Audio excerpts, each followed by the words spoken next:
Et vous en conviendrez, c'est un outil concret au service de nos communes rurales.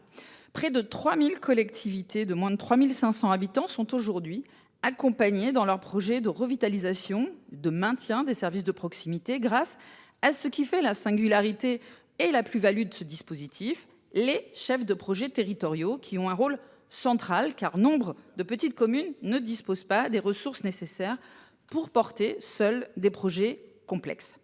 À Pujol-sur-Ciron, en Gironde, une commune de 945 habitants est privée de commerce depuis plusieurs années. Cela a permis au maire, Dominique Clavier, d'engager la réhabilitation d'un bâtiment abandonné pour créer un commerce multiservice et des logements. Un projet structurant, vous le voyez, qui, sans cette ingénierie et ce portage, serait resté à l'état d'intention. Mais des fragilités demeurent. Une ingénierie inégalement répartie sur le territoire et parfois insuffisamment structurée, des procédures complexes et surtout une incertitude liée à l'échéance du dispositif fixé au 31 décembre 2026. Alors, monsieur le ministre, entre 2023 et 2026, il ne s'est écoulé que 3 ans, un délai bien trop court pour faire émerger et concrétiser des projets de cette nature. Ces dynamiques exigent continuité et visibilité. Alors, ma question est simple, le gouvernement entend-il prolonger et surtout pérenniser le dispositif Villages d'avenir?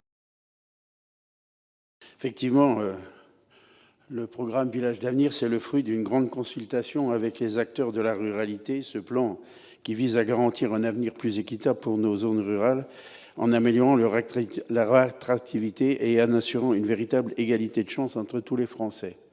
Et j'ai participé, vous le savez, à cette consultation. Parmi ses principales composantes figure effectivement ce programme. Il est déployé depuis le 1er janvier 2024 et il a vocation à dynamiser les territoires ruraux en leur offrant un accompagnement personnalisé.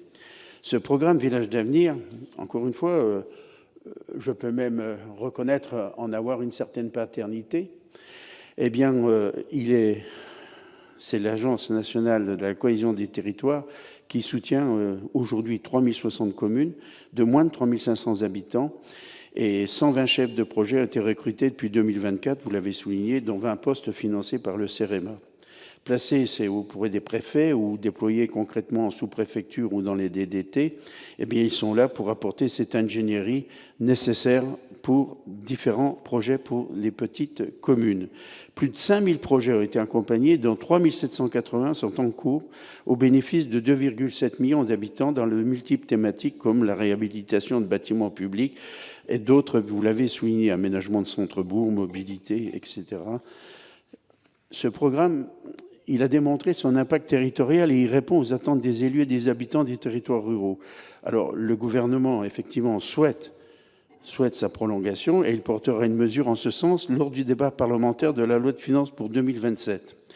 Mais je peux ajouter que je serai un ardent défenseur de ce programme pour qu'il y ait une prolongation et une pérennisation parce que c'est très important pour nos territoires ruraux.